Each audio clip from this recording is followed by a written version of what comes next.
Hi again. This is Verse Virtual's November pre-Thanksgiving poetry reading featuring Brian Teare and Dean Rader. And Brian has put his bio in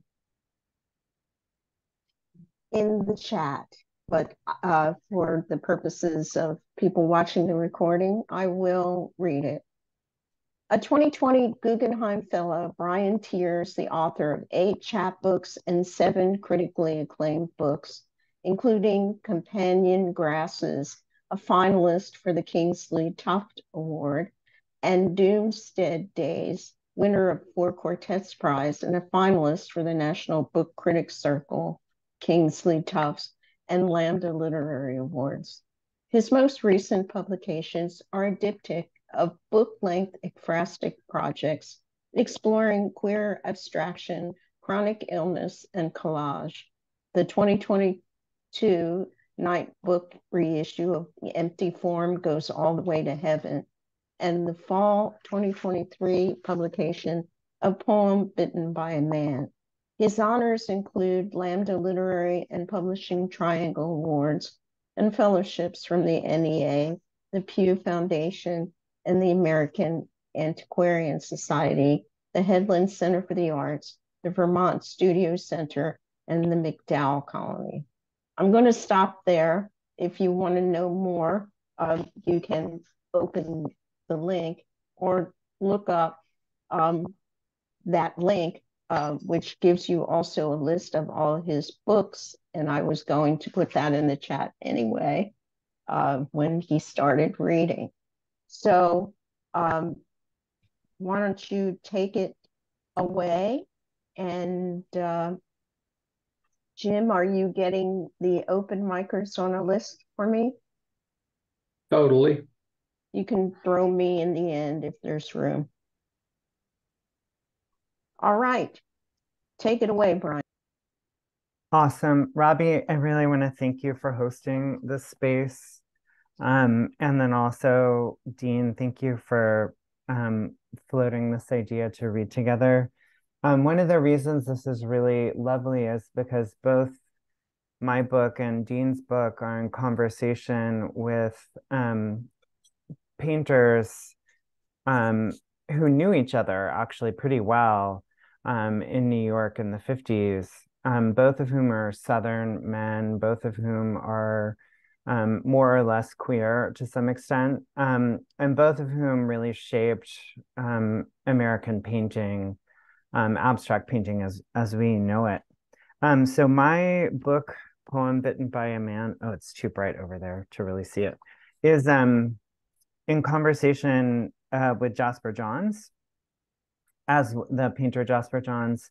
If you haven't seen his paintings, you probably have seen his paintings because they're like on postage stamps, and you know they're pretty iconic. He's best known for his flag paintings, but he also did targets, maps, alphabets. And this book emerged from a commission by the Philadelphia Museum of Art to write about his work. And I don't know how many of you experience this, but sometimes when you're given a prompt, it kind of goes sideways, and something very different or unexpected, let's say, happens. So that is what happened for me. I realized when I began writing that to dialogue with his work brought up a whole period of my own life that was not unlike a period of his young life in Manhattan, whereas mine was in San Francisco. And it also brought up this period of chronic illness. So I'm just going to read from the beginning of the book. It's a book-length poem. It's also a collage. So you might feel at first like this is really disjunctive, what's going on. It eventually kind of coheres, I think. So if you just are patient and allow it to accrue, I think you'll follow it. So again, this is called Poem Bitten by a Man. The poem begins when all the tools I use to write it break. I don't know why. I open the notebook, wide graphite lines, narrow rule, useless. Then I what? Pick them up and move them about. An imagined unit, a transformation, possibility in gray. San Francisco winter, my head against the window. Thin, rinsed light of another doctor's appointment. Colère, to paste, downplays the violence of the cut that comes first. Disgust. To give up, to get rid of the language value of anything at all, or to do the work, to doubt that the work needs doing. Before it exists on paper, it exists in the mind, not thinking form, space, line, contour. Writing makes an I out of this situation, waiting room, pain scale, color field, patient history, pale tile of the clinic bathroom. Then I what? Take a number. Why? Nausea, collage, headache, these works on paper. A way to begin.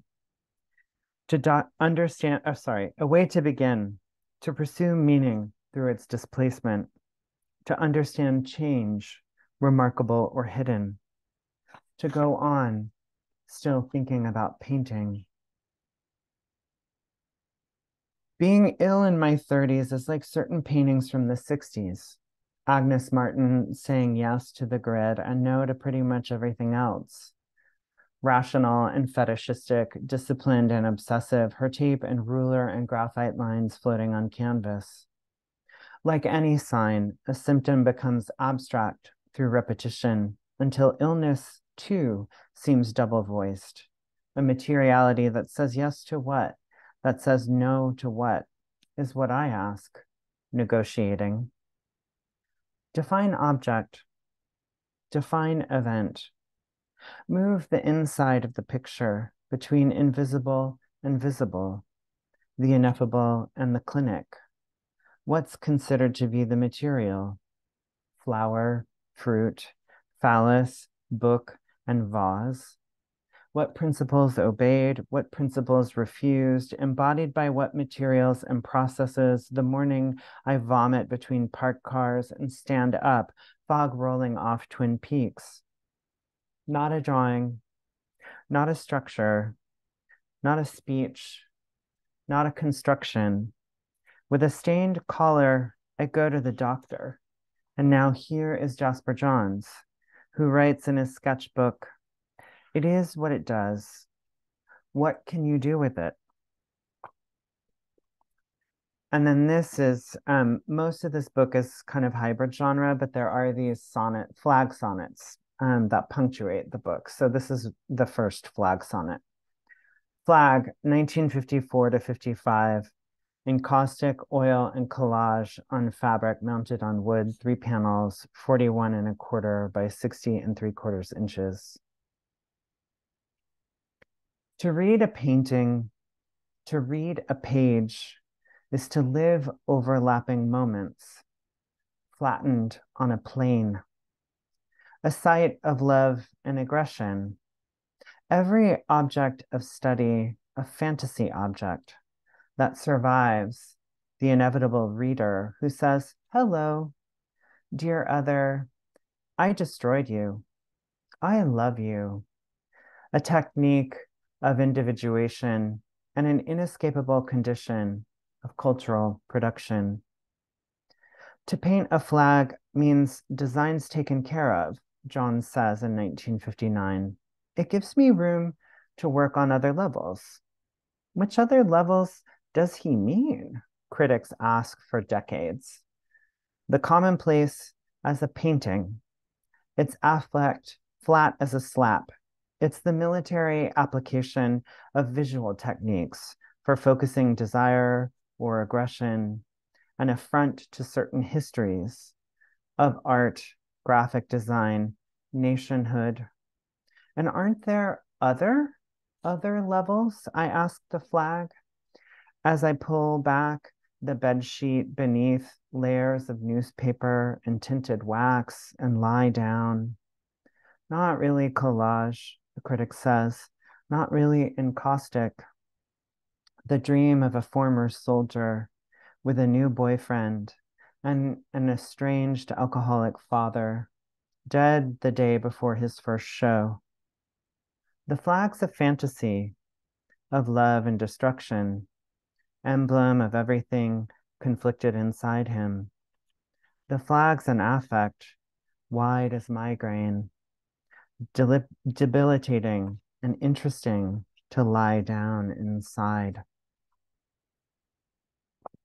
One of the things I liked about researching that painting was learning that one of the base layers of that painting is a bed sheet, and it really reframed and made very provocative this sort of claim to nationhood that flag makes.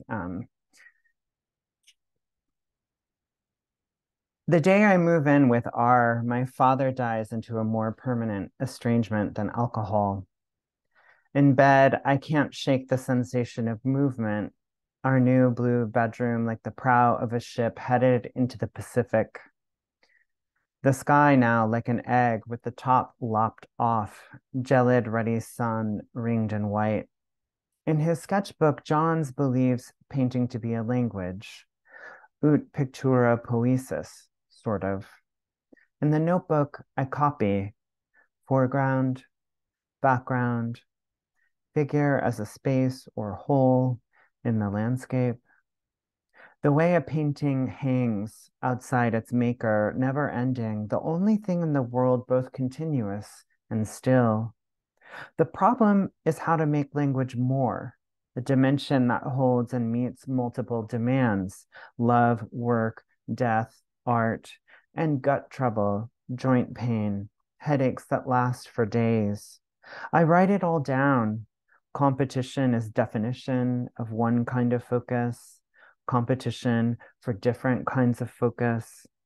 What prize? What price? We can't afford to fly to the funeral. My father's body goes into the Alabama ground. Like bearing a compass, it's not much use there.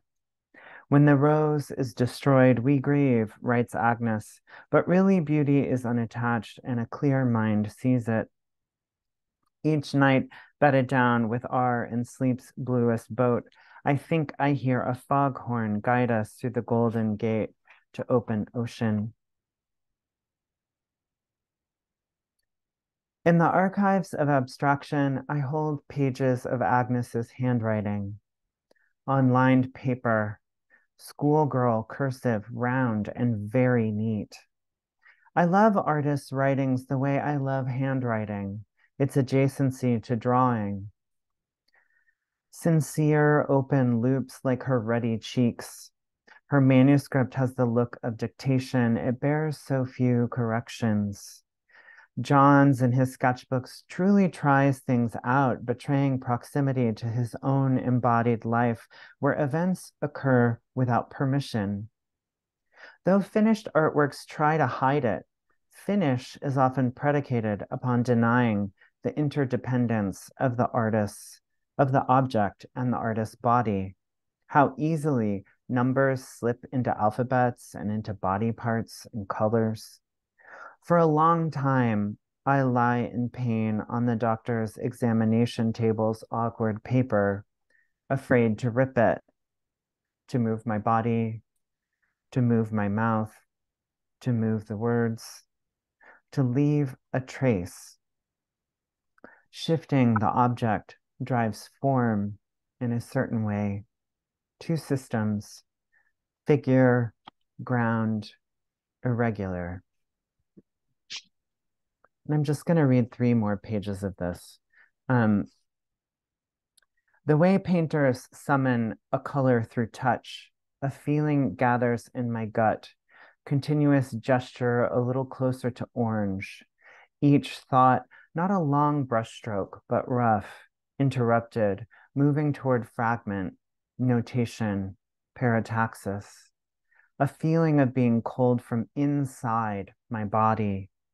Thoraco, lumbar, core ache.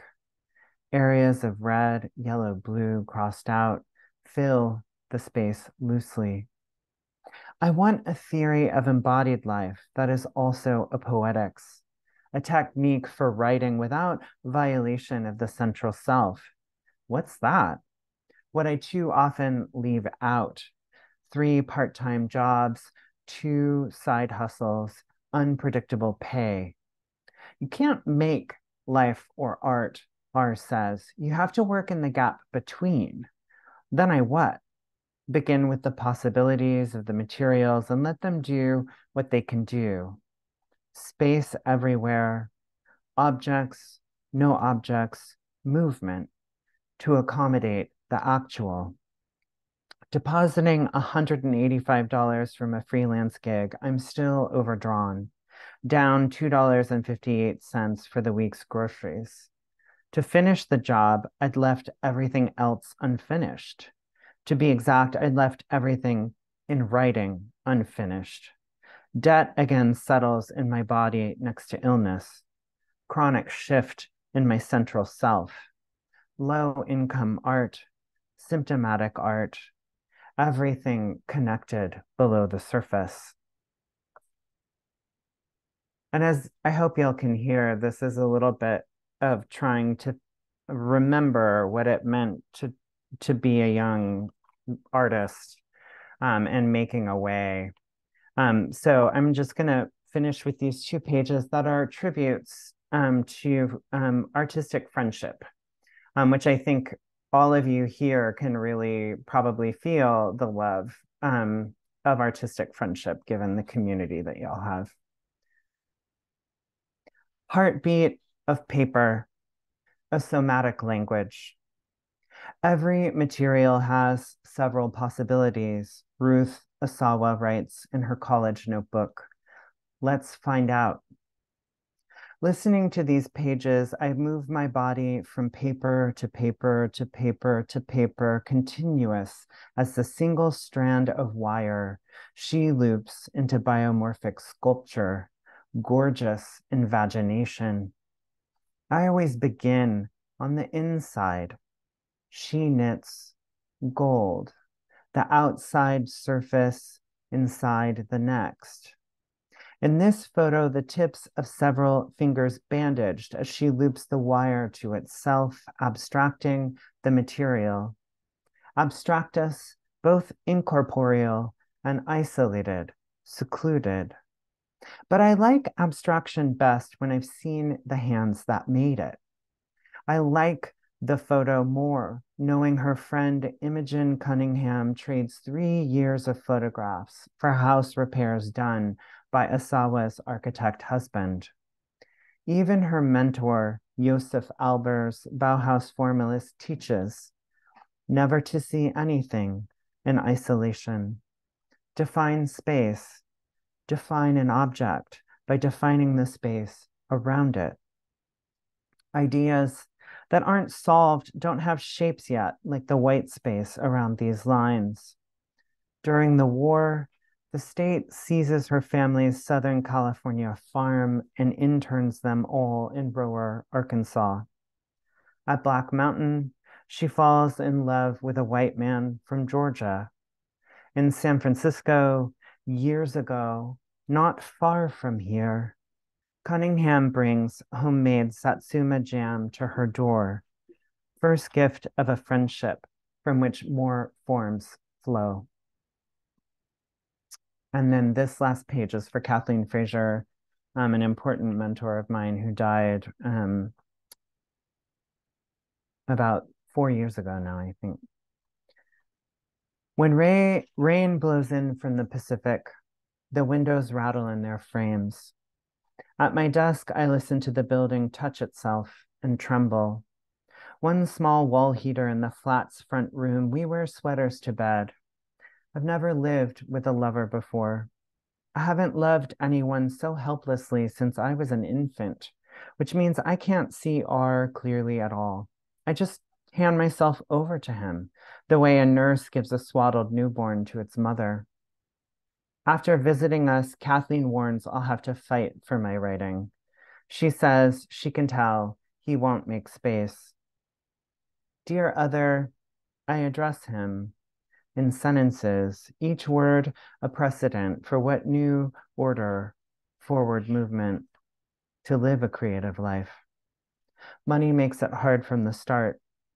Sometimes Kathleen takes me to lunch in a glamorous swoop of laughter, a tiny black convertible in which I barely fit.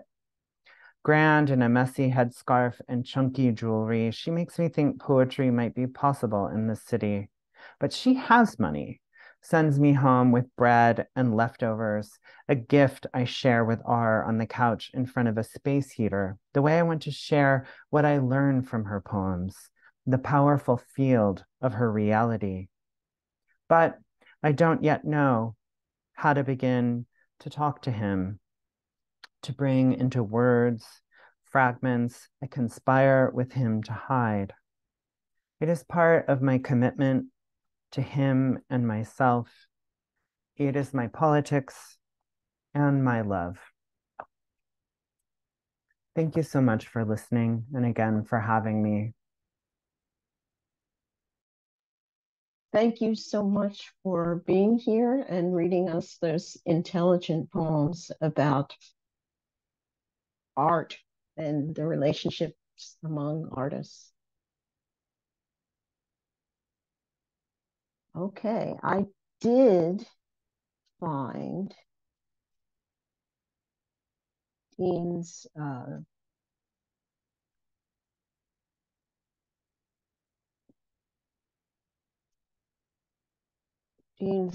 bio, but unfortunately,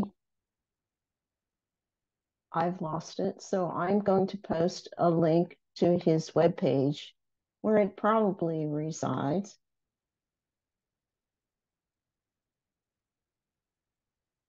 Yeah, I was just about to put it up. Having too many links is dangerous.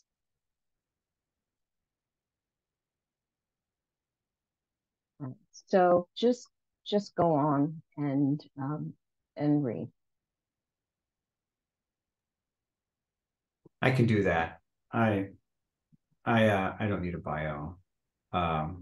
There's plenty of stuff out there that if you want to read about me. It's such an honor to follow Brian. I've loved his poems for years. He's a great poet. I actually just revisited his book of poems that talked to Agnes Martin. I sort of was re-immersing myself in it and was wowed all over again. And I just picked up his new book not long ago, and it's absolutely fantastic. And he's right.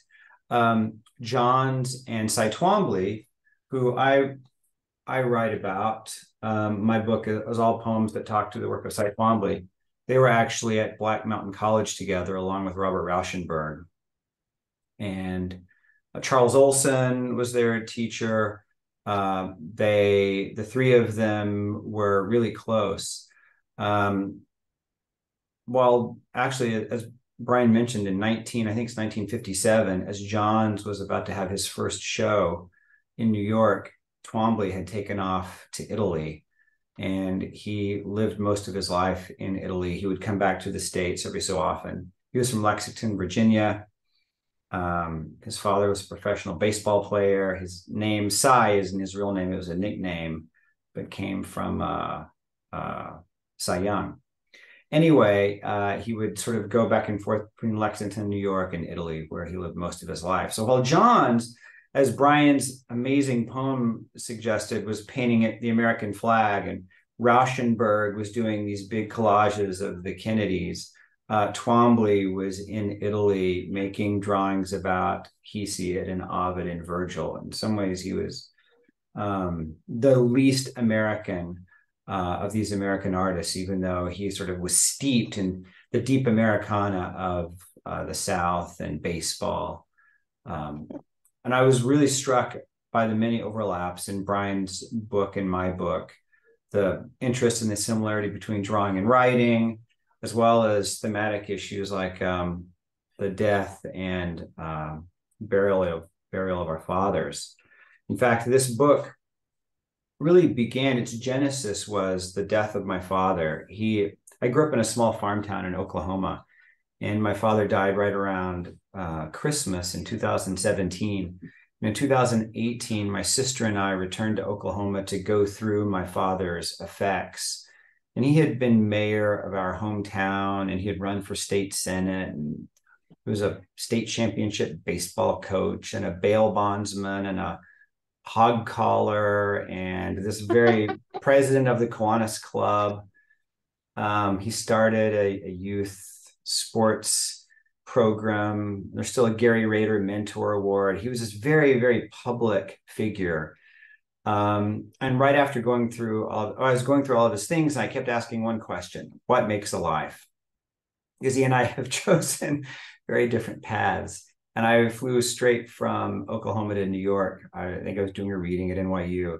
And there was a Twombly retrospective of his drawings of his whole life. And I was looking at the Twombly pieces through the lens of having just gone through my father's effects. I was thinking of these drawings as effects. And I was asking the same question, like, what makes a life?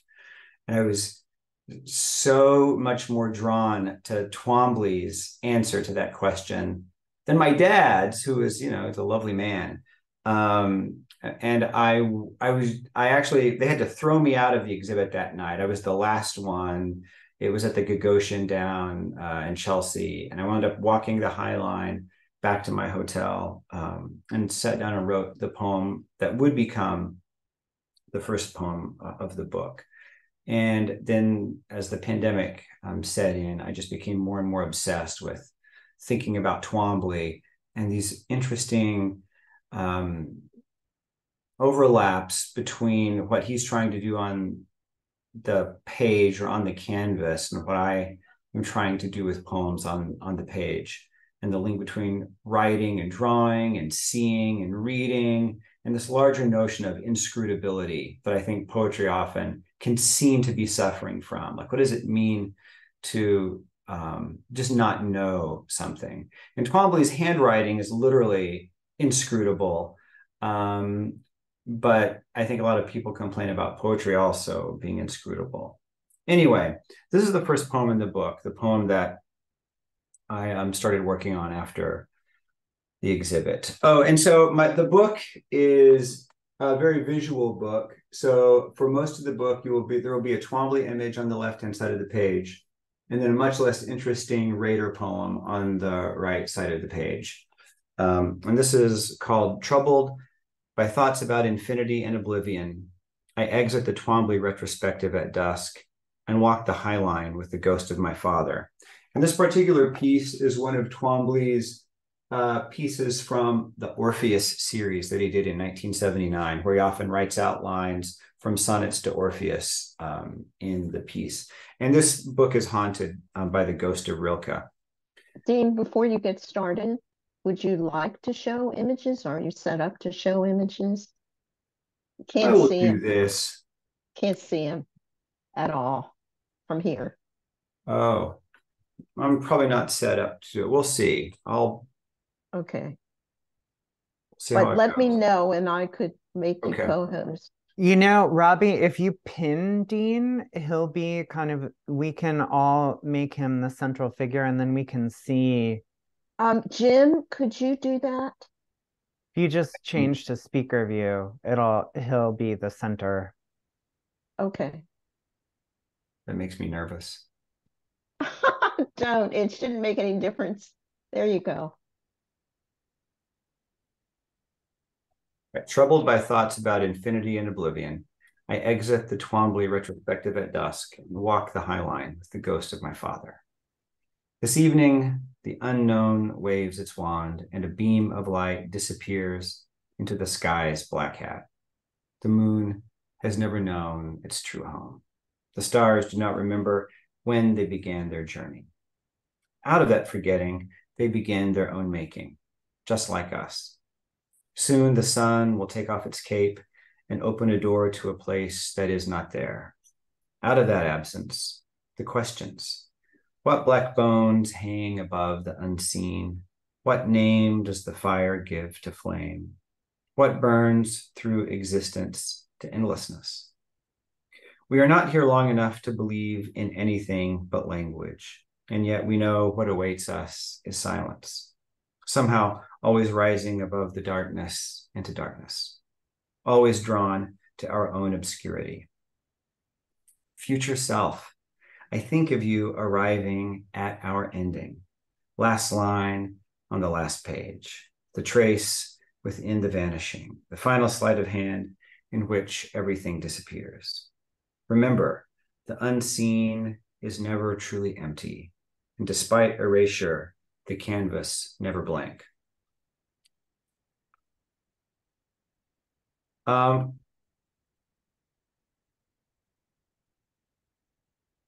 right, this is a poem that talks to this painting by Twombly. He's known for these kind of scribble paintings, and this is a pretty, unusual one for him, in that it's not sort of the motif of a chalkboard. And this poem is written in these prose fragments or prose lines that sort of correspond with the 6 lines of the drawing. It's called Meditation on Instruction. In Twombly's Untitled, you don't know where to look because you can't figure out which way the surface is moving. At first, you believe it begins at the top of the canvas, almost in mist, before spiraling down to you. But then you see the direction is upward, a landscape in reverse, scaling a shifting mountain of stone and debris until it disappears into the clouds.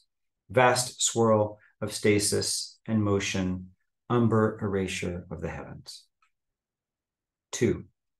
When I look at this painting, I see Oklahoma. I see autumn, I see wheat fields.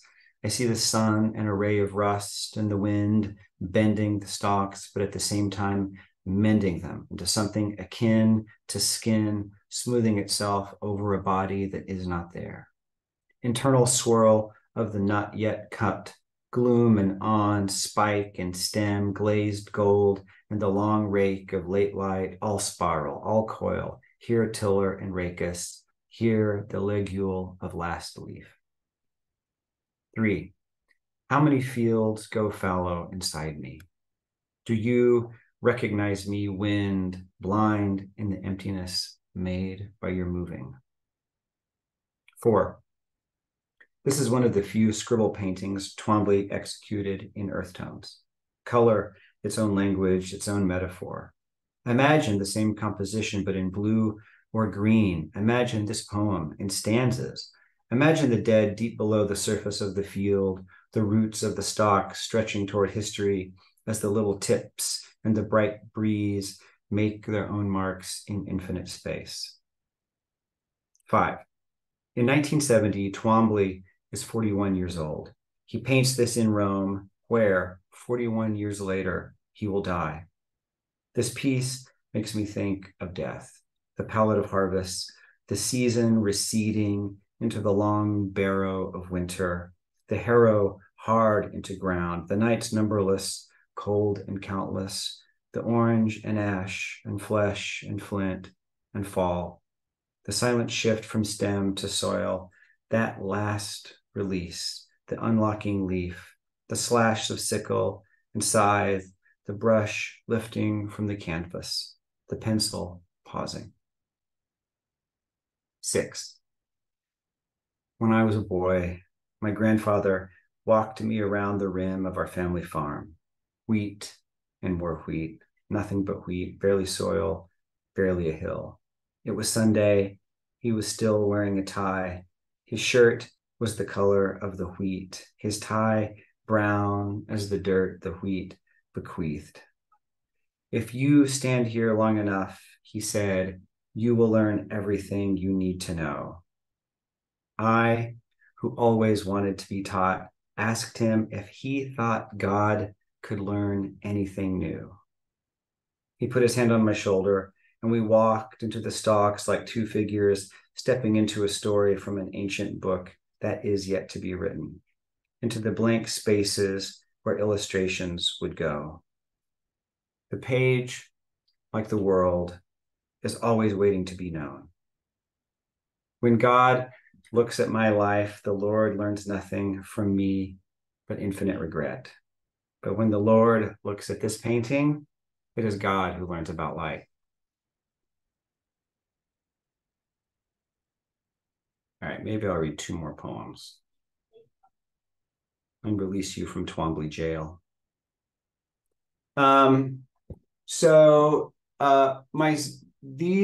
This poem talks to these 2 paintings. Actually talks to the whole series, a series of 5 paintings by Twombly. They're these big, vertical, almost floor-to-ceiling paintings that hang in the Louvre, Abu Dhabi. And when I was writing this poem, my sister and her family were living in Abu Dhabi, and my in-laws were living in Sonoma, and it was during the fires, and they actually had to evacuate to our house here in San Francisco. So I was thinking about all sorts of things, how blue these paintings are, which is rare for Twombly, my sister in the Middle East, and the entire world, it seems like, was on fire, both at home and far from home. And so I was, this poem sort of looks at those questions. And the poem itself is kind of scattered across the page, and there's not really much punctuation. I haven't read this aloud a lot, so it's chaotic. I'm just warning you. But we're going to dive into it together. Meditation on Communication. And it's one of the many epistolary poems in the book. Dear Sigh, and why wouldn't I go, like language, to where I am not? Blue scrim of sky and sea, calligraphy of memory, cataract, not illustration, but realization. Rhythm, wave, cascade. Have you seen the now, Sigh? You would not, could never. The sky, sun-scorched, fire and more fire, black as a bruise, but not as soft. I think even oceans are burning or melting, everything molting from what it was to what it is going to be. Tonight, my son asked what my weird superpower would be, and I said, to walk into a painting. So why wouldn't I, Sigh, into it, you, go among the blue, the trace of the almost of my name, murmur of the visual. You have to me written, so why? How could I not become the blue, sky-skinned, sea-skinned, my body a choir of birdsong, ready to light up with the glowing wheel of alteration, so that we may see far enough ahead to go, that blue, it is beyond blue, the way this life is beyond all things coming directly toward. So why not among the cataracts, lit by the light of not language, but its shadow, its shell, as though it too is burned through to bone? Go, I have driven through flame. This is not metaphor. And yet it is language, or at least its shell, its scorch, marked. Look at my skin, Sigh. I am as blue as the iris behind death's black patch, blue as the sky when it changes to sea. Go, I am already there. All right, 2 more poems.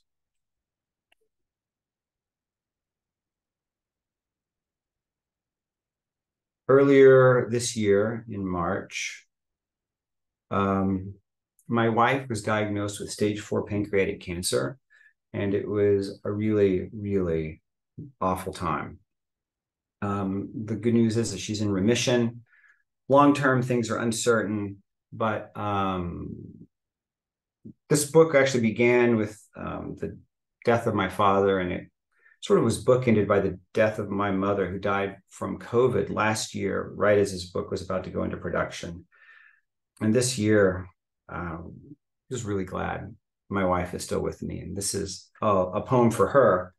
And it responds to one of the famous Twombly paintings, one of the first chalkboard paintings he did. This is from 1966. And it's one of the few that has a title.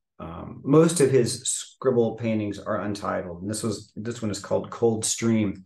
And it's actually these scribble paintings are not just random. He's thinking about Leonardo's deluge drawings. And I don't know if you've ever seen the deluge drawings. If not, when we're done, Google Leonardo deluge drawings. They are out of this world.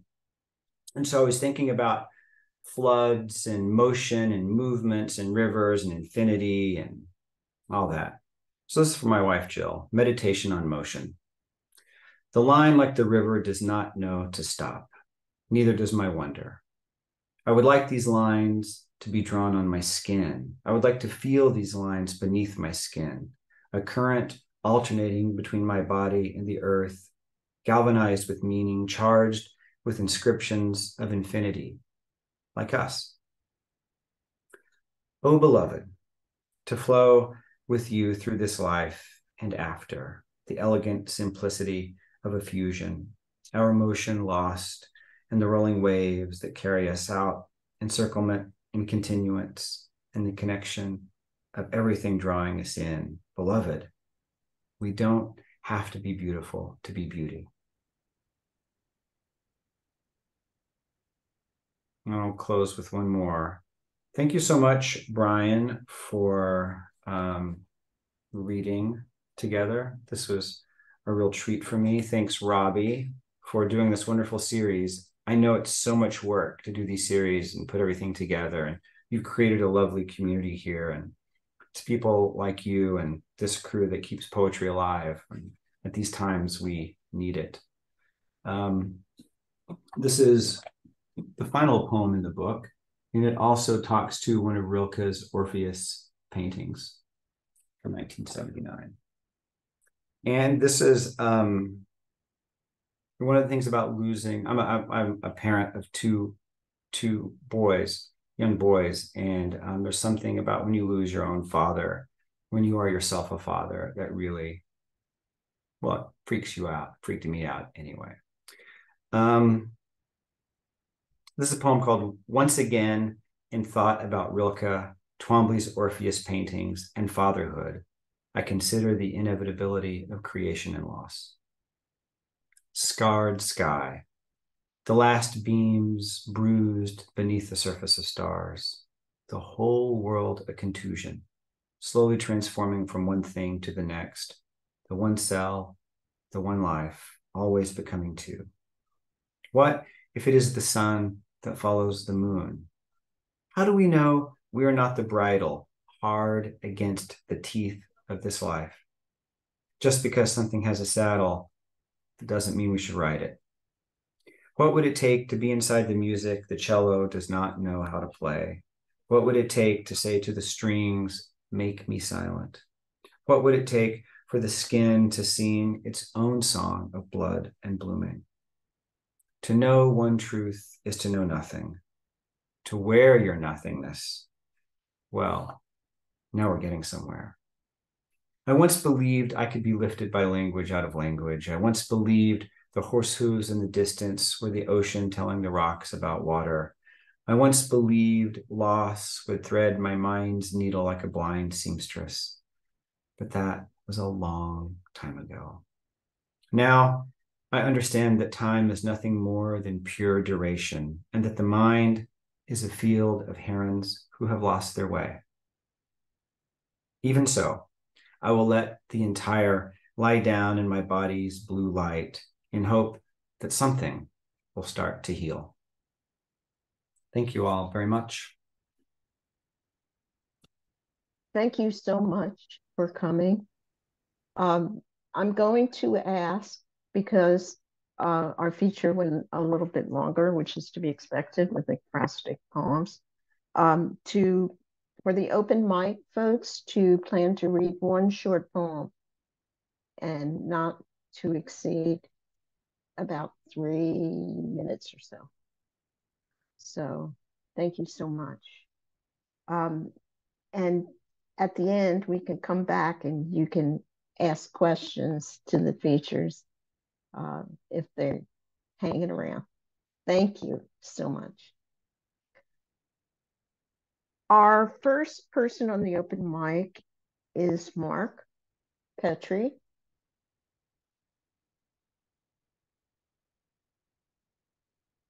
Mark? You need to unmute. I'm Yes, doing please. it. I was sort of caught off guard there. I got unmute. Can you hear me now? Can you guys hear me? Hello? Yes. Okay, good. All right. So this poem is based on a writing prompt where you think of a bison goring, and immediately afterwards, think of your favorite dessert. And this poem is called Rush Hour. A layer of silvery vapor floats against a cerulean backdrop in the morning sky. I stare up from a canal boat winding its way through Bruges as Paul Rubens works on the murder of the innocents. Time is so Baroque Rococo. The latest classical compositions play on the iPhone with my foot pressing the pedal to the metal to make the green arrow. A sudden snowfall blankets orange trees in Hart Park in Orange, California.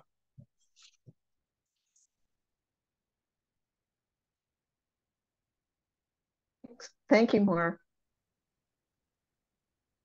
Our next reader, it will be Margaret Duda.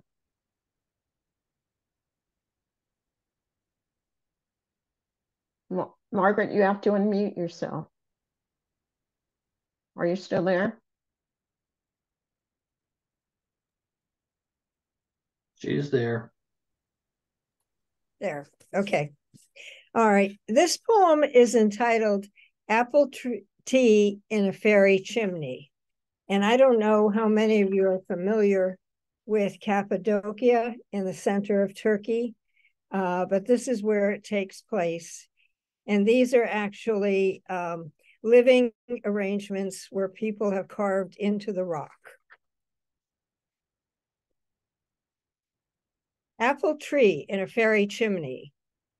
I feel the strength of my husband's hand as he leads me up the uneven steps carved into the side of a fairy chimney in the Gorama Valley of Cappadocia.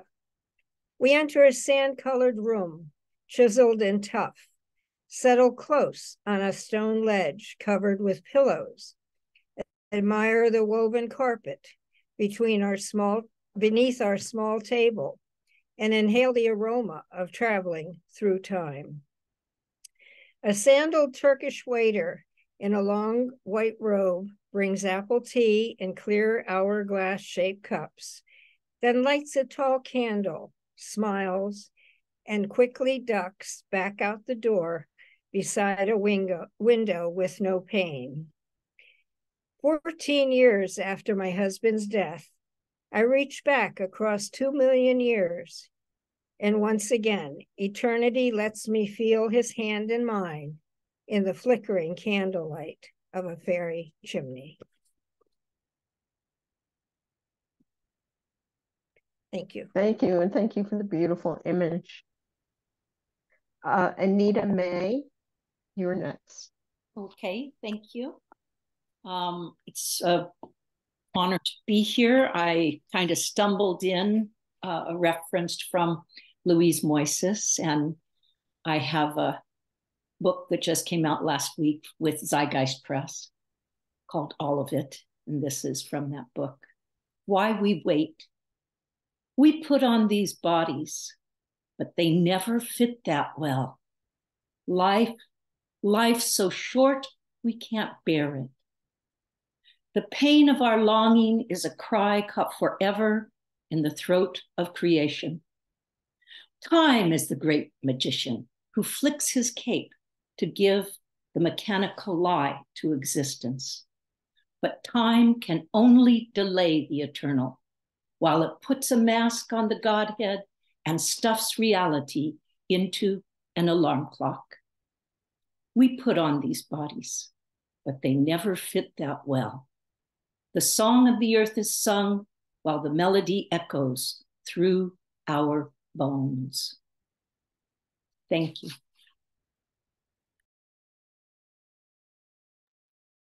Thank you, Anita, and welcome to the Verse Virtual community. We hope you'll return another time. Our next reader is Mary McCarthy. Hi. I'm going to read something that's from my book that's coming out soon, a couple of weeks, from Kelsey. The title is How to Become Invisible. And the title of this poem is Metamorphoses and Mood Swings. Sometimes I am Byzantine, winged and intricate as an insect, a mantid with many jointed legs, hard and jeweled as a beetle, soft as a moth. Sometimes I am sad, muddled and formless, tired and full of rain. My tears flow endlessly down a salty river where, like a new Ophelia, I barely keep afloat and nothing can reach me. Sometimes I fly like a steel needle through air clean and sharp as a cut. I feel everything at once. Elbow deep in trees, their leaves caress my face, and I can feel their roots curl in the earth. Sometimes I am too fast for anyone to catch. I can do and do more than I ever could before. I go beyond the need for sleep, inventing unusual uses for every hour. And sometimes I am far too tired to be anyone, to walk or speak or think. So I shut down and send them all home with a note that I won't be back until the next resurrection. Thank you.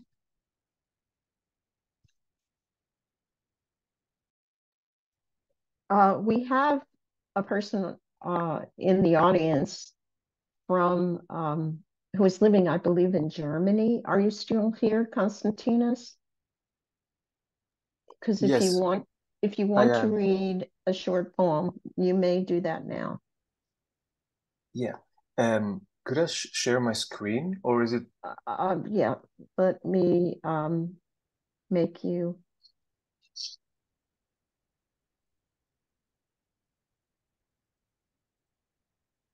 There you go. Okay. So this is a poem I began writing in one of Robbi's writing classes. So thank you, Robbi, for that. And while working on it, I was thinking about how little control we have of our lives, and at the same time, how the younger generation adjusts better to chaos than older people than me, as me. Okay, you can see my screen? Yeah, okay. Summer flood. The faucet leaks no matter how tight I screw it. Drip, drip. Dishes in the sink like an army defeated, half drowning. I pull out a knife, hold on it like a rescue rope. The moon turns purple as if beaten. Yesterday, a flood. Under the sun, hammering the heat down like punishment, the landscape rearranged itself. Washed out car parts and open fridges, torn parasols and dead goats. The waves spat them out like sunflower seed shells. Everything tangled with sun-burned kelp. My daughter practices the front crawl on the kitchen floor with her water wings, terrifying how fast the dishwater can turn as muddy as the stirred sea. The ticking of the wall clock slows down, drip, drip. The moon sprinkled with salt crystals. My daughter eats an ice cream in her pajamas now, gets softer by the second, deforms towards the floor, sweet stickiness dripping. She sits on her bed, buoyant. I am soaked now, the kitchen tiles oil slicked, shimmering brown and gray. My feet refract below the water level rising. The moon is now bleeding from the nose. My body drenched, hair clumped into tentacles. My daughter grows a mermaid tail, fanning it up and down. I'm trying. I am trying not to go under. My hands still clutching the knife. Drip, drip. I try to pull myself out. I pull through air. I pull myself in place. Thank you very much. Thank you, Konstantinos. Our next reader is Jim, our estimable editor. Thanks. As a child, I absolutely loved reading fantasy stories and loved dragons in particular. And I recently saw something where another dragon was being slain, and I said, we've got to fix that. So this is called Dragon Tales, Tales, wherein a mother dragon, sensing fear in her youngest pup, gathers her brood around her.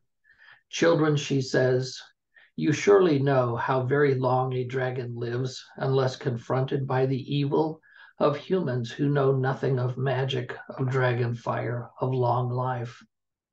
Humans who fear the unknown, whose terror drives them to destroy other living things, beings who mean no harm to them, no harm at all. But know this, my children, there are humans of good character who are easily imagined, who can be tamed and loved, who make tiny footprints to walk beside. These are the humans who dream of dragon flight, who sense the music embedded in dragon scales, who long for all creatures to live peacefully together. I know it sounds like dragon tales, but I knew such a human once, a writer of wondrous things who read his fiery poems to me when he and I were young.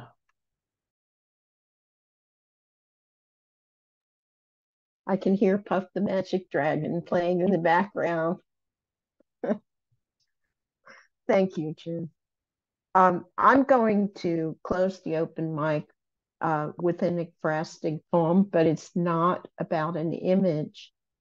It's the poem from which I got the title to my new, as of yet unpublished, unhomed manuscript about food. The poem references an episode of this Netflix series, The Chef's Table. And the poem is called Death Happens. That's what his t-shirt says. This accidental chef, aging punk rocker, reminding us that every dish requires a death. Looking away so as not to see the blood, the stained axe buried in the stump doesn't change that. He's a celebrity, appearing on the covers of GQ, dressed in biker black, but spends half his time wandering the Amazon, learning from indigenous farmers how to build a better food chain.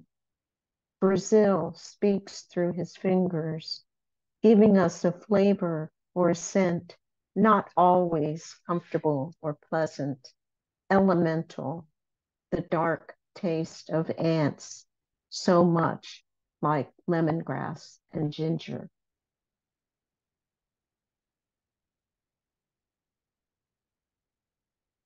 Well, thanks all for coming today. If the features are willing, if anyone has questions for them, we can take a few.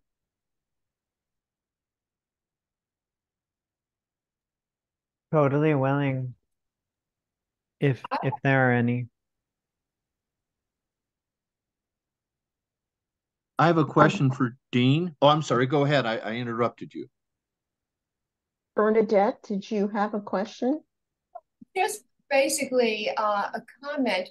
I just love the way both poets wove the visual art and the sensation and feeling, and then turned a mirror back to themselves. It was really beautiful. Both. Thank you. Bernadette, we worked Yes. together, didn't we? Yes. At Poet's House. It's so nice to see you. And I saw Robbi, I saw you, and I said, it's been years. So I said I have to. Oh, Nice. it's so good to see you. That's so lovely. Well, Bernadette, thank you for coming, and I hope you'll return to some of our other readings. Thanks so much. Anybody else? Mark? Yeah, I had a question for Dean, because I'm a great fan of Black Mountain College. I actually visited the campus once because I love the writers. And I'm wondering if you're familiar with Charles Olson's work in Mexico when he did his amateur archaeology. You know, all I know is that it happened. And I had forgotten it happened until you just mentioned it, but I know nothing beyond that. You might find it interesting because he took some of his ideas of projective verse and imagery from the Mayan codices. It doesn't surprise me. Huh. I'm gonna write that down. Thank you. You're welcome. Well, you just never know what you're going to learn at a poetry reading, do you? You really do know. I love how meta both poets' work is, how rather than hewing to a particular work, it considers the nature of interpretation as well as Bernadette said, interweaving the personal. That's just a beautiful use of the genre. Well, and I think I love what you're saying, Robbi, because I think one of the things I take, and maybe this is true for you, Dean, from the artists of that period, is that their emphasis on process. And a lot of us are taught that a poem is kind of an object that you perfect and make really gorgeous, and you work really hard to edit it, and all that, of course, on some level is true. But sometimes, especially like the way we're taught about poetry, just kind of doesn't really leave a lot of room for the discussion of process and how we make things, and how the poem might be many years or many layers, and all coming from different places. And I feel like collage, someone like Rauschenberg, can really teach us how a poem might hold a bunch of different things together through process. And I really love that. And I think that's where the meta comes from. I don't know if that's true for you, Dean, but it's for me. It hasn't been for me for much of my work until this one. There's something about Twombly's work that to me feels it's very process driven to me. Like you see behind the curtain, you see the scribbles. Elements of his work feels really spontaneous to me and not planned out and sort of pre-made, but it feels sort of extemporaneous and in the moment. He's got this series of about 30 different pieces called Letters of Resignation. And it's like he writes things out, and he scratches through them. And then there's like bullet points, and some are scratched through, and then some are sort of blacked out. It looks like the whiteout that we all used to use. And it's like he's trying and failing, trying and failing, trying and failing. And I really love that. And there's a poem right in the middle of the book that talks to the Letters of Resignation. And I try to let the poem get really messy and really sloppy. And I start over, and there's stuff crossed out. And it's clearly trying to demonstrate the process of making something that is wanting to be ambitious, but is incredulous toward the no stitches and no spills and sort of the perfectly made art object. And I agree with Brian. There's something about this crew at this time that is attracted to the sort of peek behind the curtain. I liked how. Oh, wait a minute, Mary. Somebody was before you. Oh, okay. Yeah, Bernadette I mean, not Bernadette, but Anita has been trying to ask a question. Oh, thank you. I wondered of the two poets if you approach an ekphrastic poem differently, or if it's the same process that you do a regular poem from. I haven't had success trying. I've tried a few and I've not been satisfied with what I got. So I just wonder, maybe I'm doing it wrong.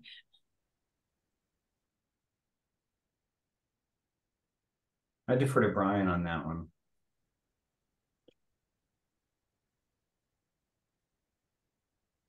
Brian, we can't hear you. You're muted. I'm totally muted because I was trying to look something up. I have on the website Poetry Daily, I have like a little essay about ekphrasis that I was trying to look up.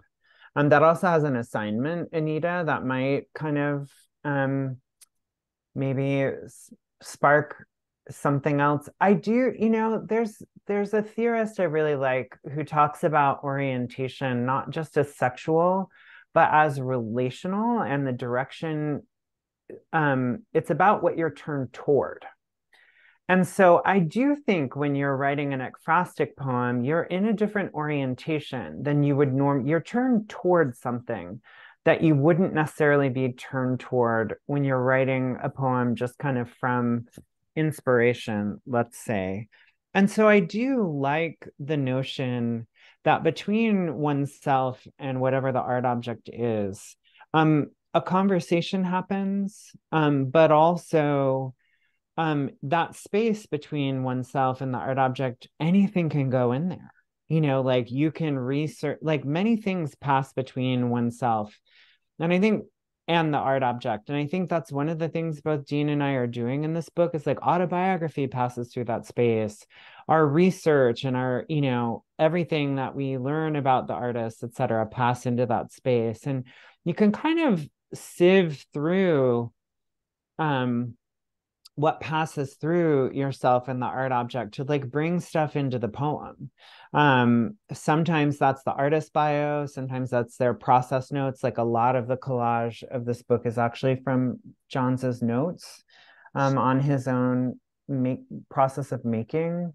And I just really love the permission that turning toward the art object or the artist's life opens up in one's own writing and process. One doesn't have to have like a slavish devotion to that object or transcribing it or being like overly faithful to it. I think one can be kind of promiscuous with one's attention and ideas, as long as one is, really turned toward the object and really thinking in relation to it, if that makes sense. That phrase, turned toward the object, that is really potent. And I'll be so is it just a www.poetrydaily.com that you have?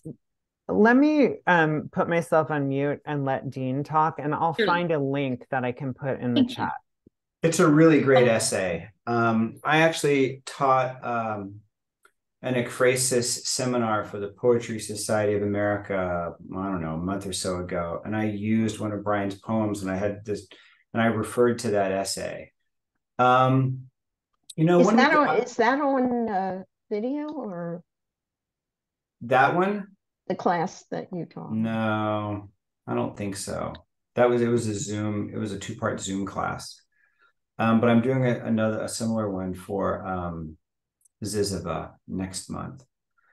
I agree with everything Brian said, so I love assigning ekphrasis work in my poetry workshops. I'm a professor at University of San Francisco, where Brian also used to teach, and I teach mostly undergrads. And I find that if they have to rely on what's in their souls, it's kind of grim. But one thing that you do, if you can give them some artwork, and it can be figurative artwork, sometimes that's easier to begin with than abstract artwork. there is, I love that art is already mediating the world. So an artist is mediating the world and wrestling with the world and trying to represent something in that world through the art piece. And so then the poet is really, I always think of it as looking out from within. So, and rather, young people they always feel like they have to look inward for something. But one of the things that when you're writing about art, it forces you to look outward. And then you also have to try to make sense of the scene that's happening outward. So there's a little bit of interpretation there, which brings some subjectivity to it, but it also sort of relieves you of the pressure of having to find the genius within, which sometimes can be really hard. So it lets you be creative and lets you be subjective and lets you be interpretive. And you're kind of making art about art. So it feels kind of doubly aesthetic. I don't know. I feel like it kind of hits a lot of these buttons for people who are especially, trying to push their work into a new direction. Thank you. That's all really helpful. Thank you. And I wanted to add that during the pandemic, I edited an anthology of work from virtual museums. Since we couldn't go to museums of all different kinds during the pandemic, I asked people to write about an object or objects that they had seen in a museum, and there's a wonderful assortment of that. I put a link in the chat. It's called Plague Papers, and it was published as a special edition, a special issue of Pomelian Poetry Journal, and I edited it. And my co-editor was the editor of Pomelian, Katie Porter. And I have an earlier anthology that is also in their archives, but I think most of the links are broken now from the images of the photographer Beth Moon. It's called Birds, Beasts, and Trees. So if you go to that archive, you might see that as well. So I think we had one more question, and I think we're going to stop after that. Mary? I just wanted to say that I really liked, as they were talking about process, I liked the connection between drawing and writing, and thinking of poetry as an act rather than an object. That really, between graphic art and writing on a page to speech, those connections to me are very important, and that you're not just creating a immutable, solid, unchanging object. Change actually becomes part of the whole thing that's going on. And I also like the fact that talking about chronic illness as a personal biographical thing, that's part of your interaction with the world and necessarily a part of your interaction with the art that you're talking about, speaking to. I love that, Mary, and I appreciate you affirming that. One of the things that both Agnes Martin and John's, I think one reason that their work really called out to me is actually that on the surface, their work is repetitive. They work and this is also true of Twombly, actually, too, that there's something about a form. Let's say with Agnes, it's the grid. Let's say with John's, it's like his different motifs. And to me, chronic illness, is also incredibly repetitive. I mean, to those of you who live with it, like chronic pain symptoms, they come back. What do they mean? They just mean that you have a disequilibrium in your system. Like they're, suffering, Buddhism tells us is just the condition of being alive. Like there's nothing special about it particularly. And those of us who are, live with chronic illness and pain know it's really not special. In fact, it gets real old or real fast. Yeah. And so there's something about, the serial nature. One of the things when I was researching Martin was that someone, a visual artist, made this distinction between repetition and seriality. And the difference is that repetitions, starts in the same place and ends in the same place. But seriality, again, I don't know if this is true. This is just what this artist said. Seriality begins in the same place and goes to somewhere different. Yeah. And I really thought that was a magical reshaping of my relationship to illness and to pain, of like, okay, pain or suffering is, again, in a Buddhist perspective, is just a given. We're going to do it over and over again. Same for those of us living with chronic illness and pain. But what if we allowed ourselves to go, rather than, oh, poor me, oh, this fucking sucks, oh, I hate this. What if we just made it, where we begin and then see where it goes in terms of process? How do we follow it to someplace new? And I loved being given permission, again, by the emphasis on process, to acknowledge, the condition of suffering, of chronic illness and pain, but to actually use it as actually an element of just like,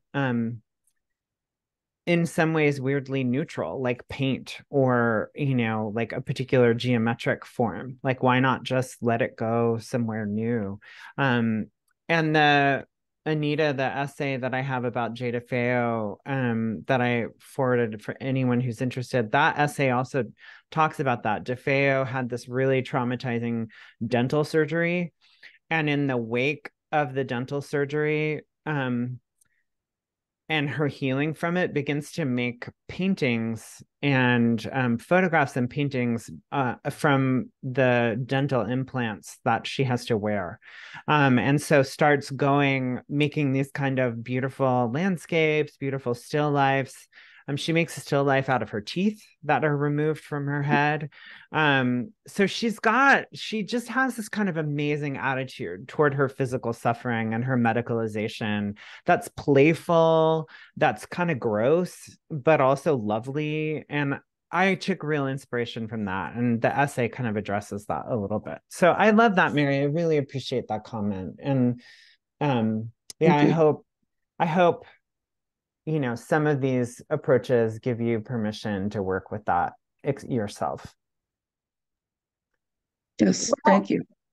Thank you so much. I'm not going to continue at this point because we've gone on a little bit, but I really want to thank everyone, especially our features, for the wonderful poetry and the generosity that they've shown in answering questions and enlightening people who may not have experience with information about ekphrastic work. Well, thank you, Robbi, for hosting us and for creating this generous space. For all the poets here, it's really, really amazing to be invited into the space. Well, we're so happy that you've come, and I hope that you'll come back and see other readings. We've got Ellen Bass and Jackie Oshiro in December. I forget the date. Do you remember the date offhand, Jim? I don't. Okay. Well, that'll be a great reading. Yeah. Oh, definitely. I think it's the 18th, Robbi. I think you're right. I learned at the Yetzirah online poetry conference. It was also in person, but I was online. That Jackie Oshiro was brought up in my neighborhood in Philadelphia. So I wanted to do two Philly girls, and by or three if you count me. And that was the idea behind that reading. So I hope you'll be able to come back, and I'd be glad to, if you friend me on Facebook, you'll get them. You'll get these things.